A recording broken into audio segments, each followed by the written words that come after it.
എന്ന് പറഞ്ഞു. അപ്പോൾ ഭഗവാൻ പറഞ്ഞതല്ലേ, വില്ലുമംഗലം വേഗം ഭഗവാന്റെ കുഞ്ഞി കൈകളൊന്ന് പിടിച്ചിട്ട് നോക്കിയപ്പോൾ എന്താ കാണുന്നേ, അവിടെ ശീവേലി കൊട്ടിക്കൊണ്ടിരിക്കുകയായിരുന്നേ. ആ കൊട്ടുന്നവർക്ക് അതേപോലെ തന്നെയുള്ള ഇലത്താളം പിടിക്കുന്നവർക്കും കൊമ്പൂന്നുന്നവർക്കും എല്ലാവർക്കും ഭഗവാന്റെ അതേ രൂപം എല്ലാവരെയും ചതുർഭുജാകാരികളായിട്ട് അങ്ങോട്ട് കാണിച്ചു കൊടുത്തു. എല്ലാവരും പീതാംബരപ്പെട്ട് ചുറ്റിയിട്ട്. അതുമാത്രമല്ല ആനപ്പുറത്തിരിക്കുന്നവർക്കും, അതായത് കോലം പിടിക്കുന്നവർക്കും കുട പിടിക്കുന്നവർക്കും ആലവട്ടും വെഞ്ചാമരം ഒക്കെ പിടിക്കുന്നവർക്കും അതൊക്കെ കണ്ടു നിൽക്കുന്ന ഭക്തജനങ്ങൾക്കും എല്ലാവർക്കും ഭഗവാന്റെ അതേ രൂപം. അപ്പോഴാണ് വില്ലുമംഗലത്തിന് മനസ്സിലായത്, ഈ ഏകാദശിയുടെ ദിവസം ഗുരുവായൂർക്ക് വരുന്ന എല്ലാവരും ഗുരുവായൂരപ്പനാണ്, എല്ലാവരും ഭഗവാനാണ്.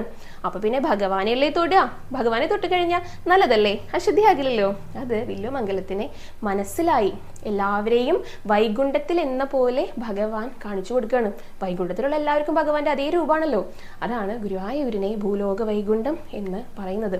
ഈ ഏകാദശി ദിവസം വരുന്ന